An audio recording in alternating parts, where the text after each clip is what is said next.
Hello, dear listeners. Welcome to Landing America. I hope you're having a beautiful day. On today's episode, I want to talk to you about buying the tickets. I want to give you some advice, maybe some travel tips, share my experiences with traveling and flying to America.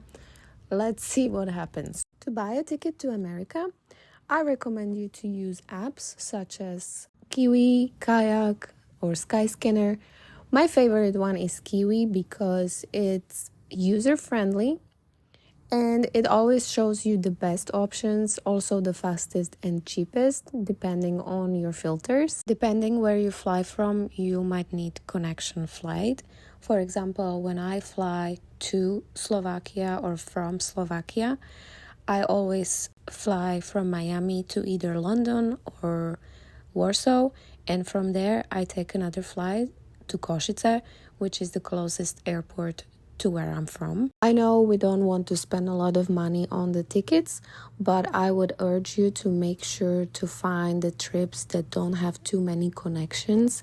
I always buy the trip that has maximum one connection, simply because it is exhausting to travel for 36 hours. It is not worth those $200. I will rather pay a little bit more but get there faster. The international flight over the Atlantic alone is really exhausting. It can take from 7 to 12 hours, and you really do not want to have too many flights either before that or after that. Once you find the best connection or the best flight, go to the website of the particular airlines to compare the prices, because sometimes the prices are better directly through the airline and sometimes they're better through the app. When I was flying to Miami for my first American vacation, I had my return ticket in 30 days because I wanted to give myself enough time to explore not only Miami but also other cities.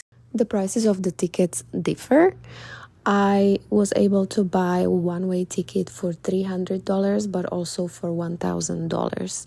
So it really depends on the season and also how far in advance you buy your tickets. I've heard that the best time to buy the tickets is either 2 months in advance or at least 5 months in advance. When it comes to packing, I feel like the more I travel, the more practical I can be. I used to carry a huge checked-in suitcase together with a carry-on, a backpack, a fanny pack, only to realize that it is exhausting to carry or push all of these things with you through all the airports.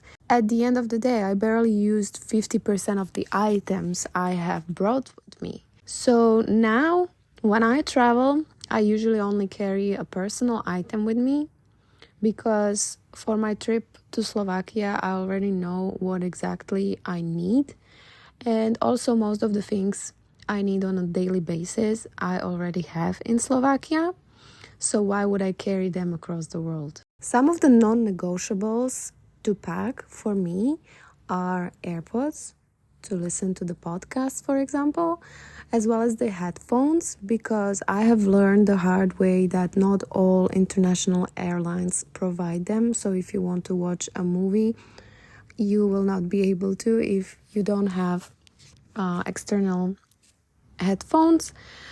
Important thing to have as well is either a small pillow or inflatable support for your neck. A fluffy scarf or a hoodie is also an option to use for resting your head. Next, I need to have my glasses, my sleeping mask, my face mask. What I wish I had known when I started traveling is the importance of the four-wheeler when it comes to your luggage. It is really important, especially for the long international flights, that your carry-on and your luggage has 4 wheels and you are able to push it instead of pull it throughout the airports. Another thing I would like to mention in regards to flight connections is to always make sure you have sufficient layover time, because traveling through Europe is different than an international flight. You need to allow yourself at least 3 hours before your flight to America. Check-in lines and TSA checks can be really lengthy, especially in larger airports like London. Getting to your gate can turn into a 30 minutes walk sometimes. There are buses and trains commuting within airports, so be prepared to have that extra time to get on your plane before the gate closes. During your airport check-in, you will need to present your passport and your visa. When it comes to your visa, they can ask you questions about your destination address or a contact person. When it comes to your passport, it has to be valid more than 6 months after your planned return from the United States. So make sure you check your expiration date before anything else.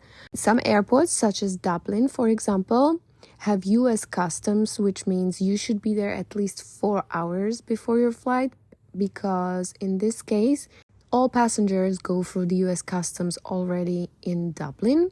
The advantage of it is that it saves you time once you land in America, and you can just get out of the airport much faster, which is great after a lengthy flight. If you have a connecting flight in the US, be sure you have at least 3 hours layover, because, for example, if you fly to Miami through New York, you will need to go through the US customs in New York, which means the first airport of your US entry, not at your final airport. And the US customs line is usually long because each passenger has to go through that. And, some international planes can fit over 500 people. So we're easily looking at an hour or even 2 hours long wait in line. On another note, if your connecting flight is from a different airport, that might require even longer layovers, so you should keep that in mind when you're buying the tickets. I will talk more about the customs on another episode, but when you will go through the customs, you will have to present your passport and your visa, so have your visa printed out. And what I just realized is that I was probably scammed when I was applying for my ESTA, because as I mentioned in a previous episode, I paid $50, or at least that's what I remember that I paid. And I was just contacted by my friend who was listening to my episode, and he's telling me that that's an incorrect information. So I double checked online, and I see that the fee for ESTA at the moment is $21, and in 2018 it was $14. So the fact that I paid $50 means that I overpaid, and I guess I was buying it maybe through like a third-party website, not directly from USCIS. That's the only explanation that comes to my mind. So be careful where you're getting your ESTA from. My first flight to Miami cost me over $700, and the flight back was around $500, which is pretty reasonable since I had to take 2 flights each way. Some of the economic airlines that I know are, for example, Norse or French Bee, at least for flying to Miami. But if you want to fly cheap, you should plan ahead, because the closer the dates, the more expensive the flights usually get.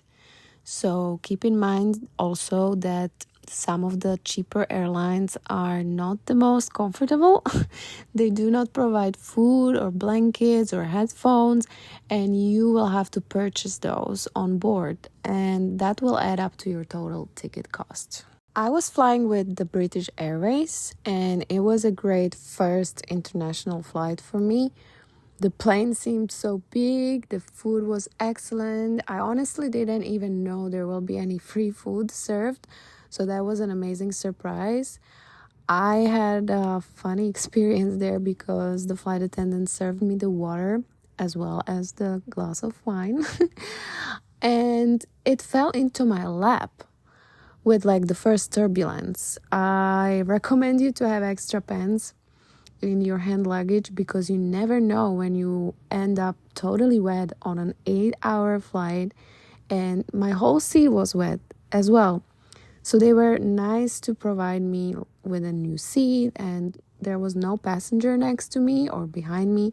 so I could get super comfy. But I had to take off my pants in the restroom, and I spent my whole first international flight hiding under my 2 blankets. I got 2 blankets because I had 2 seats. And I was drying my pants under the AC next to me, like on the passenger seat. So, but luckily they got dry until we landed.